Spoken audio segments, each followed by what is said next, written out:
2025 തെരുവോര പുനരധിവാസ bill Shri E.T. Tyson master അങ്ങേക്ക് 2025 തെരുവോര പുനരധിവാസ ബില്ലിൻ്റെ അവതരണാനുമതിക്കുള്ള ഉപക്ഷേപം അവതരിപ്പിക്കാവുന്നതാണ്. സർ, 2025 തിരുവോര പുനരധിവാസ ബില്ലിന് അവതരണാനുമതി നൽകണമെന്ന ഉപക്ഷേപം ഞാൻ അവതരിപ്പിക്കുന്നു. ഉപക്ഷേപത്തെ പിന്താങ്ങേണ്ടതാണ്. ബഹുമാനപ്പെട്ട തദ്ദേശ സ്വയംഭരണം എക്സൈസ് പാർലമെന്റ് കാര്യ മന്ത്രിക്ക് സംസാരിക്കാവുന്നതാണ്. സർ, ബഹുമാനായിട്ടുള്ള അംഗം ശ്രീ ടൈസൺ മാസ്റ്ററുടെ ബില്ല് പരിശോധിച്ചു. സംസ്ഥാനത്ത് തെരുവ് കച്ചവടക്കാരെ സംരക്ഷിക്കുന്നതിനായി 2014 തെരുവ് കച്ചവടക്കാരുടെ സംരക്ഷണവും പുനരധിവാസവും കേന്ദ്ര നിയമം 2018 നിലവിൽ വന്നിട്ടുണ്ട്. 2019 ഇതുമായി ബന്ധപ്പെട്ട് തെരുവ് കച്ചവടക്കാർക്ക് മാത്രമായി ഒരു പ്രത്യേക സ്കീം രൂപീകരിക്കുകയും ചെയ്തു. ഇത് നഗരസഭകൾക്ക് മാത്രമാണ് ബാധകമായിട്ടുള്ളത്. 2021 നടത്തിയ സർവേ പ്രകാരം 28,134 വഴിയോര കച്ചവടക്കാരെ കണ്ടെത്തുകയും അതിൽ 7,260 പേർക്ക് വെൻഡിംഗ് സർട്ടിഫിക്കറ്റ് ലഭ്യമാക്കുകയും ചെയ്തിട്ടുണ്ട്. വടകര, കൊയിലാണ്ടി, കാസർഗോഡ് എന്നീ നഗരസഭകളിൽ വെൻഡിംഗ് മാർക്കറ്റുകൾ പൂർത്തിയാക്കിയിട്ടുണ്ട്. കോഴിക്കോട്, തിരുവനന്തപുരം നഗരങ്ങളിൽ മാർക്കറ്റുകളുടെ നിർമ്മാണം നടന്നുവരുന്നു. 39 നഗരസഭകളിൽ വെൻഡിംഗ് സോണുകൾ കണ്ടെത്തി കൗൺസിൽ അംഗീകാരവും നൽകിയിട്ടുണ്ട്. PM സ്വാനിധിയുടെ ഭാഗമായി തെരുവ് കച്ചവടക്കാർക്ക് വായ്പ അനുവദിച്ചു വരുന്നുണ്ട്. ഇതുവരെയായി 1,20,254 പേർ അപേക്ഷ സമർപ്പിച്ചിട്ടുണ്ട്. ഇങ്ങനെ തെരുവ് കച്ചവടക്കാരെ സംരക്ഷിക്കുന്നതിനും പുനരധിവസിപ്പിക്കുന്നതിനുമുള്ള എല്ലാ നടപടികളും നിലവിലുള്ള നിയമത്തിൻ്റെയും ചട്ടത്തിൻ്റെയും അടിസ്ഥാനത്തിൽ സ്വീകരിച്ചു വരുന്ന സാഹചര്യത്തിൽ പുതിയ ഒരു നിയമനിർമ്മാണത്തിനുള്ള സാധ്യതയില്ല. അത്തരമൊരു നിയമനിർമ്മാണത്തിൻ്റെ ആവശ്യം ഉദിക്കുന്നില്ല എന്നാണ് സർക്കാരിൻ്റെ നിലപാട് എന്ന നിലയിൽ വ്യക്തമാക്കാനുള്ളത്. Shri Tyson master. സർ, ഏത് മേഖല എടുത്താലും കേരളം മറ്റ് ഇന്ത്യൻ സംസ്ഥാനങ്ങൾക്ക് മാതൃകയായിട്ടുള്ള ഒരുപാട് കാര്യങ്ങൾ നിർവഹിച്ചതാണ് എന്ന് ഉറപ്പിച്ച് പറയാൻ കഴിയും. നിയമസഭയുടെ കാര്യത്തിലാണ് സമ്മേളിക്കുന്ന ദിനം കൊണ്ടും ഇപ്പോഴാണെന്നുണ്ടെങ്കിൽ നിയമനിർമ്മാണത്തിന് വേണ്ടിയുള്ള വലിയ പരിശ്രമങ്ങൾ നടത്തിയും ചർച്ചകൾക്ക് ഒരു അവസരം കൊടുക്കുകയൊക്കെ ശ്രദ്ധേയമായി ആണ് നമ്മൾ നീങ്ങുന്നത്. നമ്മുടെ ഭരണ പ്രതിപക്ഷ ഭേദമന്യ സംവാദങ്ങൾ നന്നായി നടക്കുന്നു. അതിൻ്റെ ചർച്ചയുടെ ഭാഗമായിട്ടുള്ള നല്ല നിയമനിർമ്മാണത്തിലേക്ക് നമ്മൾ വരുന്നു എന്നുള്ളതും ആശാവഹമായിട്ടുള്ളൊരു കാര്യമാണ്. പലതിനും ഒരു മാനവികതയിൽ ഊന്നിയിട്ടുള്ള ചരിത്രത്തിൽ ഇടം പിടിക്കുന്ന തരത്തിലുള്ള ഒരുപാട് നിയമനിർമ്മാണത്തിന് ഈ സഭ സാക്ഷ്യം വഹിച്ചതുമാണ്. ബഹുമാനപ്പെട്ട മന്ത്രി പറഞ്ഞപ്പോൾ എനിക്ക് തോന്നിയതൊരു കാര്യം, നമ്മൾ ഈ പുറത്തുള്ള ആളുകളെ സംബന്ധിച്ച് തെരുവിൽ അലയുന്ന താമസിക്കുന്ന ആളുകളെ സംബന്ധിച്ചു കൂടിയാണ് ഞാനിത് കൂട്ടിച്ചേർത്തെന്ന് പറയുകയാണ്. ബില്ലിൻ്റെ ഉള്ള ഒരു വ്യത്യാസം അതാണ്. എനിക്ക് സംസാരിച്ചപ്പോൾ അങ്ങനെ ഒരു പ്രത്യേകതയിൽ തോന്നി. ഇടതുപക്ഷ ജനാധിപത്യ സർക്കാർ എന്നും പാർശ്വവൽക്കരിക്കപ്പെട്ട ആളുകളുടെ കൂടെയാണെന്ന് നമുക്ക് പറയാൻ കഴിയും. ഒരുപാട് നിയമനിർമ്മാണങ്ങൾ, അതിൻ്റെ നമ്മുടെ ആദ്യത്തെ മന്ത്രിസഭ ശ്രീ ജോസഫ് മുണ്ടശ്ശേരി നടപ്പാക്കിയ സാമ്പത്തിക വിദ്യാഭ്യാസ അവകാശ നിയമം തുടങ്ങി വേണമെങ്കിൽ ലക്ഷം വീട് പദ്ധതി, 10 സെൻറ്റിൻ്റെ ഭൂമിയുടെ ജനകീയ ആസൂത്രണ പ്രസ്ഥാനം, സാക്ഷരതാ പ്രസ്ഥാനം, അങ്ങനെ എത്രയോ കാര്യം. ഇപ്പോൾ നമ്മുടെ ഗവൺമെൻറ്റിൻ്റെ കാലത്തുള്ള ലൈഫ് മിഷൻ ഉൾപ്പെടെയുള്ള പദ്ധതികളൊക്കെ എത്രയോ മാതൃകാപരമായിട്ടുള്ള പദ്ധതികളാണ്. ഇപ്പോൾ ഏറ്റവും അവസാനം അതിദരിദ്രരില്ലാത്ത സംസ്ഥാനമായിട്ട് ലോകത്തിലെ ഏത് വികസിത സമൂഹത്തോട് ഒരുമിച്ച് നിൽക്കാൻ കഴിയുന്ന ഒരു കേരളമായി ഇതിനെ പരുവപ്പെടുത്തുന്നു എന്നുള്ളത് നമുക്കൊക്കെ ഏറെ സന്തോഷം നൽകുന്ന കാര്യമാണ്. ഇവിടെ ഞാൻ ഈ ബില്ലിൽ അവതരിപ്പിക്കുന്നത് എണ്ണത്തിൽ കുറവാണെങ്കിലും നമ്മുടെ നാട്ടിൽ അലഞ്ഞു തിരിഞ്ഞ് നടക്കുന്ന, പേരിനൊരു വീടോ നാടോ ഇല്ലാത്ത, സാമ്പത്തികമായും സാമൂഹ്യപരമായും അങ്ങേയറ്റം പിന്നോക്കം നിൽക്കുന്ന ഒരു വിഭാഗം മനുഷ്യരുണ്ട്. അത് റോഡിൻ്റെ വക്കുകളിൽ, കടൽത്തിണയിലൊക്കെ അന്തിയുറങ്ങുന്നവരാണ്. ഈ ഒരു പ്രശ്നം ഗൗരവമായി ഞങ്ങളുടെയൊക്കെ ഉള്ളിൽ വരാൻ കാരണം നാട്ടികയിൽ അടുത്തുണ്ടായ ഒരു അപകടമാണ്. ഈ അപകടത്തിൽ 5 പേരാണ് ഒരു ലോറി കയറി മരണപ്പെടുന്നത്.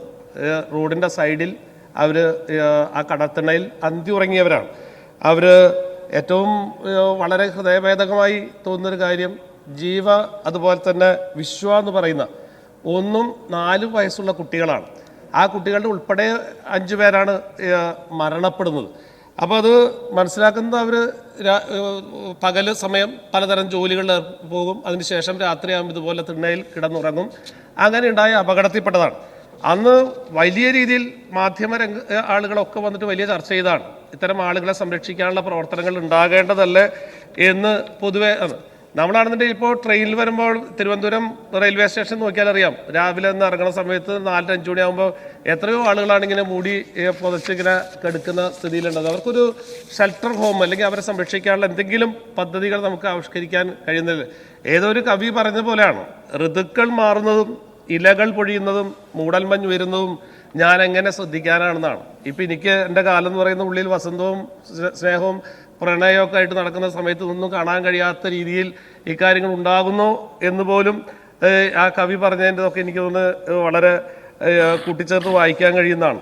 നമ്മുടെ രാഷ്ട്രപിതാവിൻ്റെ സങ്കല്പം എനിക്ക് തോന്നുന്നു ഏറ്റവും പ്രധാനപ്പെട്ടത്. എപ്പോഴും വികസന കാര്യത്തിൽ പറയുമ്പോൾ നമുക്ക് തോന്നുന്നൊരു കാര്യം അതാണ്. നമ്മുടെ സംസ്ഥാനം ഇന്ന് ഒരു ക്ഷേമ സമൂഹം എന്നുള്ള നിലയിൽ ഏറെ ശ്രദ്ധേയമായ നിലയിൽ മുന്നോട്ട് വന്ന് ഏതാണ്ട് ലോക നിലവാരത്തിലേക്ക് തന്നെ വന്നിരിക്കുന്ന ഒരു സ്ഥിതിയുണ്ട്. അതിൻ്റെ ഏറ്റവും വലിയ ഉദാഹരണമാണല്ലോ നമ്മൾ അതിദരിദ്രരില്ലാത്ത കേരളം അതിൻ്റെ പ്രഖ്യാപനത്തിലേക്ക് എത്തിയിരിക്കുന്നു എന്നുള്ളത്.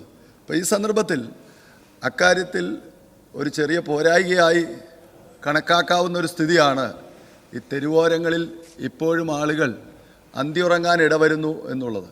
അതുകൊണ്ട് തന്നെ നാം കൈവരിച്ച ഒരു നേട്ടത്തിൻ്റെ അതിൻ്റെ ഒരു പരിപൂർണതയിലേക്ക് എത്താൻ ഇക്കാര്യം കൂടി വളരെ ഗൗരവതരമായി കാണുകയും പരിഹരിക്കുകയും ചെയ്യേണ്ടതുണ്ട് എന്നുള്ളതിനാൽ ബഹുമാനപ്പെട്ട ടൈസൺ മാസ്റ്റർ ഇവിടെ അവതരിപ്പിച്ച ഈ അനൗദ്യോഗിക ബില്ല് അത് ഉയർത്തിക്കൊണ്ടുവരുന്ന പ്രശ്നം വളരെ ഗൗരവമായി കാണേണ്ടതുണ്ട് എന്ന് തന്നെയാണ് എൻ്റെയും ഒരു അഭിപ്രായം.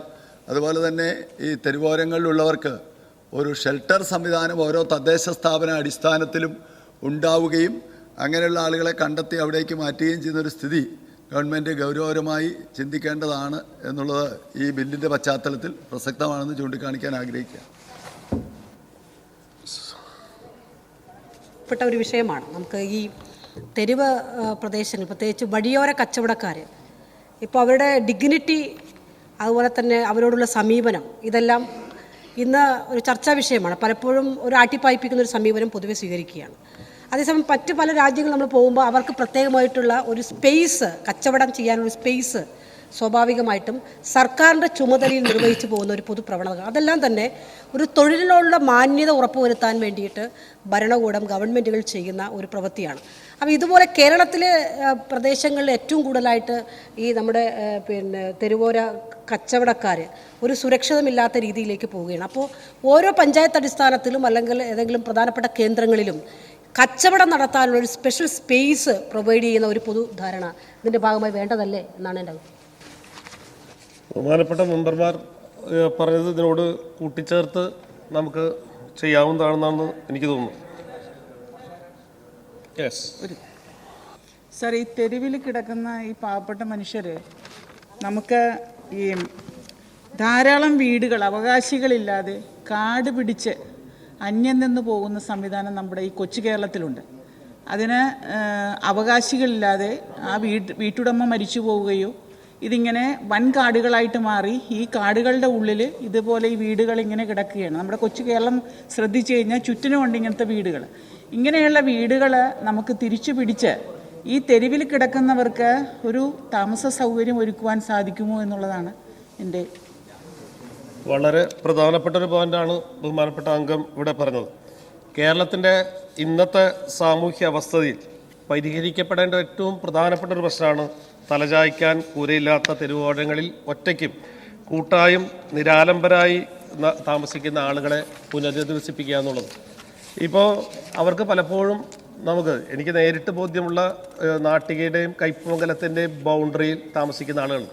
ഒരു ദിവസം ഒരു സുപ്രഭാതത്തിൽ അവിടെയുള്ള ആളുകൾ വന്ന് പറഞ്ഞത് ഇവർ വലിയ പ്രശ്നം ഉണ്ടാക്കുന്നു, ഇവരൊന്ന് സംരക്ഷിക്കാൻ, ഇവരെ ഇവിടെ നിന്ന് കൈപ്പമംഗലിൽ നിന്ന് അപ്പുറത്തേക്ക് മാറ്റണം എന്നാണ്. നല്ല ആട്ടിപ്പായിക്കണം എന്നാണ് അവർ പറയുന്നത്, അവരെ സംരക്ഷിക്കണം എന്നല്ല. പക്ഷെ അതൊന്ന് നമ്മളെല്ലാവരും കൂട്ടി തദ്ദേശ സ്വയംഭരണ സ്ഥാപനവും ജില്ലാ ഭരണകൂടവും എല്ലാവരും അത് വെച്ചാൽ SC/ST അതോട് ബന്ധപ്പെട്ട ഉദ്യോഗ സുഹൃത്തുക്കൾ എല്ലാവരും വന്ന് കൂടിയപ്പോൾ അതിനൊരു ധാര വന്നു. ഇപ്പോൾ ആണെന്നുണ്ടെങ്കിൽ ആ പറഞ്ഞ ആളുകൾക്ക് നമുക്ക് ID കാർഡ് കൊടുക്കാൻ കഴിഞ്ഞു, അതുപോലെ റേഷൻ കാർഡ് കൊടുക്കാൻ കഴിഞ്ഞു, താമസ സൗകര്യം ഒരുക്കാൻ കഴിഞ്ഞു. ഇതൊക്കെ എനിക്ക് തോന്നുന്നു ആ നാട്ടിൽ തന്നെ ഒരുപാട് ആളുകളുണ്ട് ഇങ്ങനെ പറഞ്ഞാൽ ഇത്തരം കാര്യങ്ങൾ ചെയ്യുന്ന ആളുകൾ ഉൾപ്പെടെയുണ്ട്. അപ്പോൾ അങ്ങനെയുള്ള ആളുകൾക്ക് പ്രത്യേകിച്ചും കൊച്ചു കുട്ടികളുണ്ട്, അവർക്ക് വിദ്യാഭ്യാസം കൊടുക്കാൻ എനിക്ക് തോന്നുന്നു അവരോട് ആദ്യം അവരെ കണ്ട് ആവശ്യപ്പെട്ടത് നിങ്ങൾക്ക് എന്താണ് വേണ്ടതെന്ന് ചോദിച്ചപ്പോൾ അവർ പറഞ്ഞൊരു കാര്യം, ഞങ്ങൾ ഇവിടെ താമസിക്കുന്നു, ഞങ്ങൾ ഇവിടത്തുകാരാണെന്ന് പറഞ്ഞ ഒരു രേഖ ഉണ്ടാക്കി തരാൻ പറ്റുമോ എന്നാണ്. എന്ന് പറഞ്ഞാൽ നമുക്കറിയാലോ, അവരോട് ചോദിക്കുമ്പോൾ 58-60 കൊല്ലക്കാലം ഇവിടെ താമസിച്ചവരാണ്. ചിലപ്പോൾ ഒരുപക്ഷെ അവരെ പൂർവ്വരെ കുറിച്ചോ അവരെ തൊട്ട് മുമ്പിലുള്ള ആളുകളെ കുറിച്ചോ അവർക്കൊന്നും അറിയില്ല. അവരുടെ ഭാഷ സംബന്ധിച്ച് അവരുടെ പല പല പ്രശ്നങ്ങളുണ്ടാവും. പക്ഷേ ഇപ്പോൾ ഉള്ള ആളുകൾ പലപ്പോഴും 58 കൊല്ലോ 60 കൊല്ലോ ഇവിടെ കേരളത്തിൽ താമസിച്ച് അതുമായി ബന്ധപ്പെട്ട് മുമ്പോട്ട് പോകുന്ന ആളാണ്. അപ്പോൾ അവരെ സംരക്ഷിക്കാൻ കഴിയുന്ന തരത്തിൽ അവർക്ക് മതിയായ സൗകര്യം ഒരുക്കാൻ ഒരു ചെറിയ കൂരെയെങ്കിലും, ഇപ്പം നേരത്തെ അങ്ങ് പറഞ്ഞല്ലോ എത്രയോ വീടുകൾ ഇങ്ങനെ കിടക്കുന്നുണ്ട്, താമസിക്കാതെ കിടക്കുന്നത്. അതുപോലെ തന്നെ പ്രവാസികളായിട്ടുള്ള എത്രയോ സുഹൃത്തുക്കളുണ്ട്, എനിക്ക് തോന്നുന്നു പറഞ്ഞാൽ അത് ചെയ്യാൻ കഴിയുന്നവർ. അതുപോലെ തന്നെ നല്ലവണ്ണം സൗകര്യമുള്ള ആളുകൾ ഇഷ്ടം പോലെ വേറെയുണ്ട്, നമുക്ക് ഭൂമിയുള്ള മറ്റ് സൗകര്യങ്ങൾ.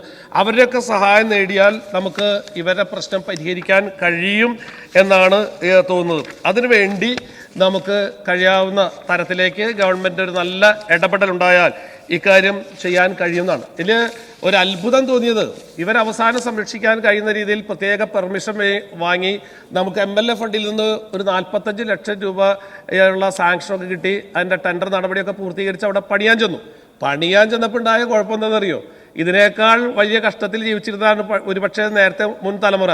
പക്ഷേ ഇപ്പോൾ അവർ താമസിപ്പിക്കുമ്പോൾ പ്രശ്നം ഉണ്ടാകുമെന്നാണ്, അവിടുത്തെ ഭൂമിക്ക് വില കുറയുമെന്നാണ്, ഞങ്ങളുടെ കുട്ടികളെ കല്യാണം കഴിക്കാൻ പറ്റില്ല എന്നാണ്. പണ്ട് എത്രയോ ബുദ്ധിമുട്ടി, അതൊക്കെ നമ്മുടെ അടുപ്പക്കാരാണ്. പറയുമ്പോൾ ഭയങ്കര സങ്കടം തോന്നി. നമുക്കിതെങ്ങനെ പരിഹരിക്കാൻ കഴിയുമെന്നാണ്. എന്തായാലും ഈ വിഷയത്തിൽ സർക്കാരിന് നല്ല ഇടപെടൽ ഉണ്ടാകണം. അത് തെരുവോരത്ത് താമസിക്കുന്ന ആളുകൾ, അന്തി ഉറങ്ങുന്ന ആളുകൾ, അവരുടെയൊക്കെ നിലപാട് നമുക്ക് സ്വീകരിക്കുന്ന ഏറ്റവും നന്നായിരിക്കും എന്ന് തന്നെയാണ് എനിക്ക് ഈ ബില്ലിൻ്റെ വേളയിൽ പറയാനുള്ളത്.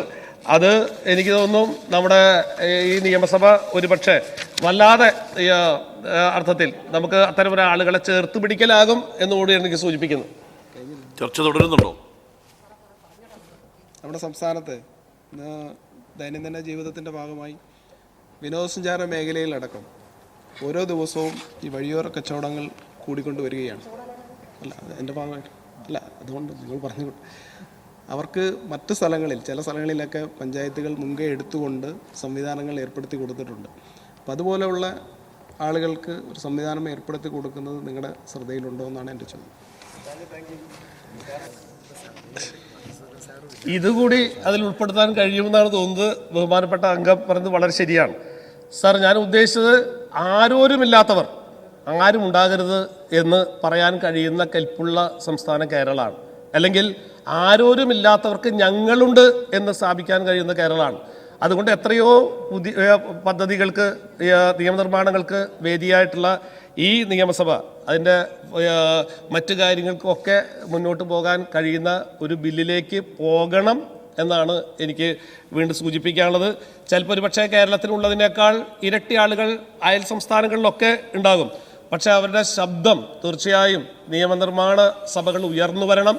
അങ്ങനെ നിസ്വരായിട്ടുള്ള പാർശ്വവൽക്കരിക്കപ്പെട്ട ആളുകളുടെ പ്രശ്നങ്ങൾ പരിഹരിക്കാൻ ഈ സഭയും അതിൻ്റെ നിയമനിർമ്മാണങ്ങൾക്കും വഴിയൊരുക്കണം എന്നാണ് എനിക്ക് സൂചിപ്പിക്കാനുള്ളത്. ബഹുമാനപ്പെട്ട ടൈസൺ മാസ്റ്റർ അവതരിപ്പിച്ച ഈ സ്വകാര്യ ബില്ല് തീർച്ചയായും നമ്മൾ ചർച്ച ചെയ്യുകയും തീരുമാനമെടുക്കേണ്ടതാണ്. പക്ഷെ കേരളം വർഷങ്ങൾക്ക് മുമ്പ് തന്നെ ഇതുപോലെ പ്രയാസങ്ങൾ അനുഭവിക്കുന്ന ആളുകളുടെ പ്രശ്നങ്ങൾ പരിഹരിച്ചുകൊണ്ടാണ് മുന്നോട്ട് പോകുന്നത്.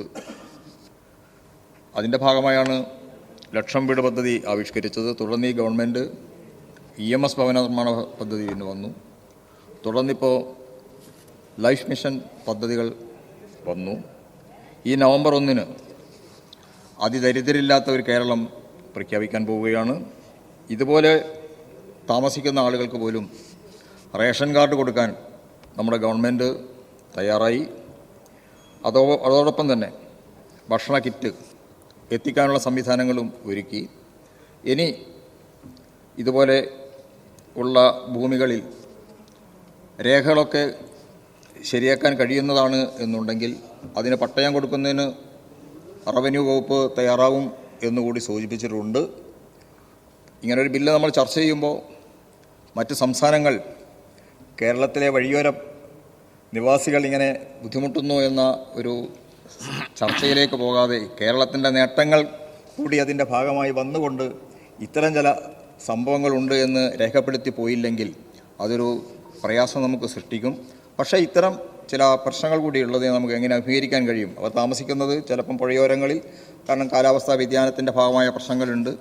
വഴിയോരങ്ങൾ ഇപ്പോൾ റോഡിൻ്റെ സൈഡുകളിലൊപ്പം ഇപ്പോൾ കോഴിക്കോട് നഗരസഭയിലൊക്കെ തന്നെ അങ്ങനെയുള്ള വീടുകളെല്ലാം തന്നെ മാറ്റി ലൈഫ് മിഷൻ്റെ ഭാഗമായുള്ള ഫ്ലാറ്റുകളിലേക്ക് അവരെ മാറ്റാനുള്ള സംവിധാനം ഒരുക്കിയിട്ടുണ്ട്. അതിൽ പെടുത്തിക്കൊണ്ട് ചെയ്യാനിപ്പം ഗവൺമെൻറ് തീരുമാനിച്ചിട്ടുണ്ട്. അതിലേക്ക് പെടുത്തുന്നതിൻ്റെ ഒരു ആലോചനകൾ കൂടി നിയമസഭാംഗങ്ങളുടെ ഭാഗത്തു നിന്ന് വരേണ്ടതുണ്ട്. അങ്ങനെ വന്നു കഴിഞ്ഞാൽ ഈ ഫ്ലാറ്റ് സമുച്ചയങ്ങളിലേക്ക് ഇവരെ മാറ്റാൻ കഴിയും. പക്ഷേ അവരതിന് തയ്യാറാകുമോ എന്നാണ് പ്രശ്നം. ഇതുകൂടി അതിൻ്റെ ഭാഗമായി, ബില്ലിൻ്റെ ഭാഗമായി കേരളം നേടിയിട്ടുണ്ട് എന്ന് പറയുന്നത് ശരിയല്ലേ എന്ന് ടൈസൺ മാസ്റ്റർ ആലോചിച്ചിട്ടുണ്ടാവുന്ന ഞാൻ വിചാരിക്കുന്നു. യെസ്, നമ്മുടെ ബഹുമാനപ്പെട്ട അംഗങ്ങളെല്ലാം സൂചിപ്പിച്ചത് ഇതിലേക്ക് കൂട്ടിച്ചേർക്കാവുന്നതാണെന്നാണ് എനിക്ക് പറയാനുള്ളത്. ഇതിൽ നമ്മൾ നേരത്തെയുള്ള അനുഭവങ്ങളിൽ നിന്ന് മനസ്സിലാക്കുന്നത് ഇവർക്ക് ഒരുപക്ഷെ Aadhaar card, ID card, ration card, bank account, തൊഴിൽ, ഒരു വീടിന് ശേഷം നമുക്ക് അവരെ കുട്ടികളെ നല്ല മതിയായ വിദ്യാഭ്യാസം കൊടുക്കുക എന്നുള്ളതാണ് ഏറ്റവും പ്രധാനം. ഇതിൽ ഏറ്റവും സന്തോഷം എന്ന് പറയാവുന്നത് നമ്മൾ കഴിഞ്ഞ 2022 ചേർത്തൊരു കുട്ടി ഞങ്ങളുടെ തൊട്ടടുത്ത സ്കൂളിൽ ചേർത്ത് ലോക്കൽ ഗാർഡിയൻ്റെ പേര് എഴുതാൻ പറഞ്ഞപ്പോൾ ഞാൻ പറഞ്ഞു ഒരു ബുദ്ധിമുട്ടില്ല, നമ്മുടെ പേര് എഴുതിക്കോളാൻ പറഞ്ഞു. അങ്ങനെ ലോക്കൽ ഗാർഡിയൻ്റെ പേര് എഴുതി. അന്ന് ആ കുട്ടിയാണെന്ന് 3ാം ക്ലാസ്സിലെ ഏറ്റവും മിടുക്കിയായിട്ടുള്ള കുട്ടി. ഒന്ന് ആലോചിച്ച് നോക്കുക. എന്ന് വെച്ചാൽ ഇന്നലെ എങ്ങനെ കഴിയേണ്ട ഒരു കുട്ടിയാണ് തിരിച്ചങ്ങോട്ട് വരുന്നത് എന്ന് പറഞ്ഞാൽ ഏറ്റവും പ്രയാസമുള്ള ഒരു തലമുറയിൽ നിന്നും മാറി ഏറ്റവും നല്ല മിടുക്കരായിട്ടുള്ള ആളുകളെ സൃഷ്ടിക്കാൻ നമുക്ക് കഴിയുമെന്നുള്ള കാര്യത്തിൽ തർക്കമില്ല. അതുകൊണ്ട് ഇവരെ സംരക്ഷിക്കാൻ കഴിയുന്ന ഏതാണോ അതനുസരിച്ച് നമുക്ക് ബില്ലിൽ നേരത്തെ പറഞ്ഞ പല വിഷയങ്ങൾ ഇതുമായിട്ട് ബന്ധപ്പെട്ടിട്ടുണ്ട്, പ്രശ്നങ്ങൾ എന്നുണ്ടാവും. എന്നാൽ സാധ്യതകൾ തന്നെ അതിൻ്റെ പോസിറ്റീവ് സൈഡിനെ തന്നെ എപ്പോഴും നന്നായി പരിഗണിച്ചിട്ടുള്ള നമ്മുടെ സഭയും അതിൻ്റെ മന്ത്രിമാരും ബന്ധപ്പെട്ട ലീഡർഷിപ്പും ഒക്കെ ഇത് പരിഗണിക്കണം. ഇത് ഒരു കക്ഷി സങ്കുചിത പരിഗണന ഒന്നുമില്ലാതെ തന്നെ നമുക്ക് പാസ്സാക്കി എടുക്കാൻ കഴിയണം. ഇതിൻ്റെ തുടർച്ച ചർച്ചയ്ക്കായി ഇത് മാറ്റിവെക്കണമെന്നാണ് എനിക്ക് അഭ്യർത്ഥിക്കാനുള്ളത്. ബിൽ തുടർ ചർച്ചയ്ക്കായി മാറ്റിവെക്കുന്നു.